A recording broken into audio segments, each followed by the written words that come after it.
Bonjour et bienvenue dans cette vidéo. On essaiera de traiter le sujet de la gestion des incidents, mais nous aurons aussi la chance de passer par une petite présentation par rapport à la sécurité physique. Sans plus tarder, le plan de la présentation est le suivant. On va commencer par le concept de la sécurité physique, les différents contrôles concernant cette dernière, la gestion des incidents, le processus de gestion d'incidents et enfin, nous finirons par une petite présentation des responsabilités par rapport à l'Incident Response Team, autrement dit, donc l'équipe responsable de la réponse par rapport aux différents incidents.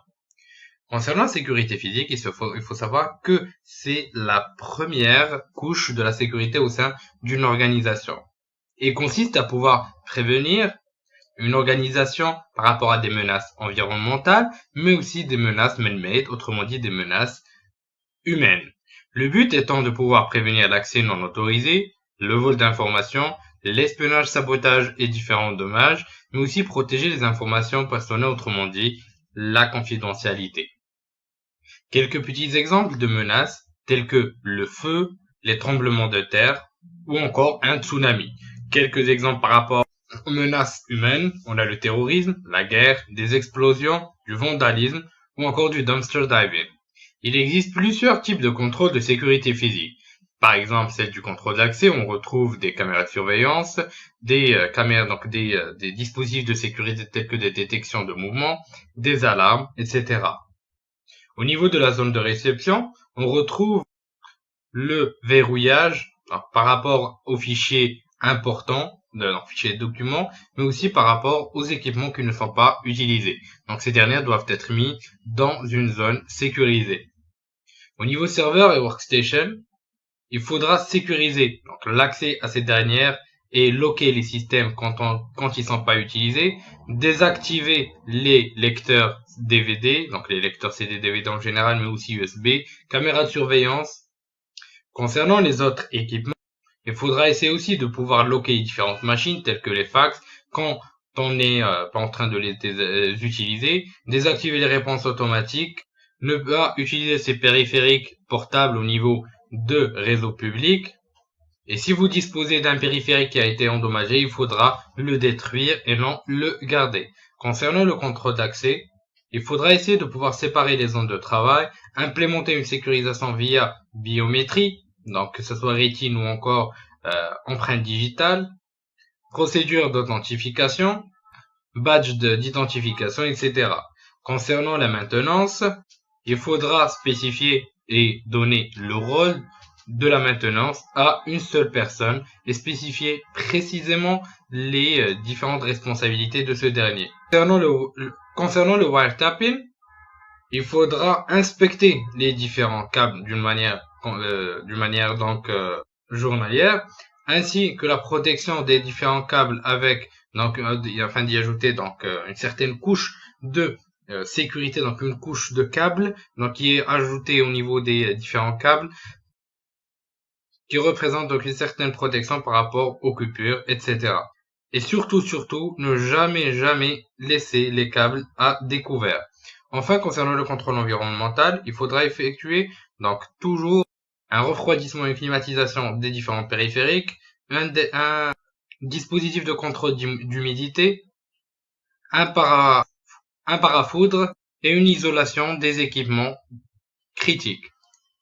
Concernant la gestion des incidents, cela définit le processus d'identification, analyse, priorisation et résolution des incidents de sécurité afin de pouvoir restaurer le niveau de service à la normale.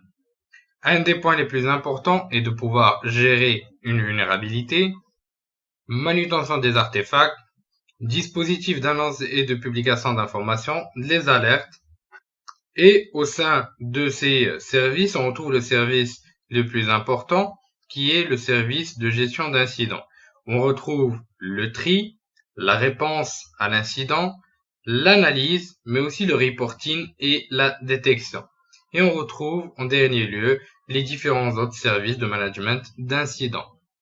Concernant le processus de gestion d'incidents, qui est le suivant, donc la première étape consiste à pouvoir préparer un plan RDP, donc un plan de recouvrement en cas de désastre. Ensuite vient l'étape de détection et analyse. On retrouve ensuite la classification et la priorisation des différents incidents, la notification par rapport à ce dernier, l'endiguement, l'analyse forensique. Donc pour ceux qui veulent aller plus en profondeur dans ce sens, vous disposez donc d'une formation sur le forensique au niveau de la forme. Ensuite l'éradication et la restauration, donc le recovery, et différentes étapes post-incident, telles que la mise en place d'un plan prévoyant ce genre d'incident à l'avance, etc., etc. Concernant les responsabilités de l'Incident Response Team, autrement dit, donc l'équipe responsable de répondre à un incident, donc la première chose qu'il faut qu'ils aient en tant qu'équipe, c'est d'avoir une approche proactive. Ainsi, donc au niveau de l'équipe, il faudra préciser un seul point de contact afin de pouvoir effectuer du reporting d'incident, donc notifier de l'incident et mettre en place un rapport sur ce dernier, que ce soit un membre de l'équipe ou un membre du système décisionnel. Donc, il faudra bien choisir les choses et mettre en place une étude approfondie dans ce sens.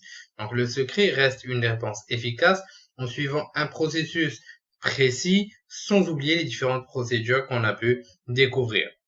Donc, le but étant de pouvoir minimiser et contrôler le dommage en exploitant des procédures de contrôle, ce qu'on a pu découvrir dans le slide précédent, sans oublier l'amélioration continue des services. Donc, par exemple, le VDCA, la route de démine qu'on a pu voir à l'avant. Donc, vous pouvez aussi identifier et analyser pour retracer la cause exacte d'un incident, voire traquer un hacker dans le cas où il y a un hack en effectuant donc du forensique. Vous pouvez toujours voir la formation au sein d'un forum sur le forensique. Mais un point qui est vraiment très très important, il ne faut jamais oublier la loi quand vous êtes en train de mettre en place des procédures, etc. Pendant cette présentation, nous avons pu voir comment pouvoir effectuer une gestion d'incident, mais aussi mettre en place un processus de gestion d'incident. Je vous dis merci de votre suivi, à la prochaine vidéo sur Alpha.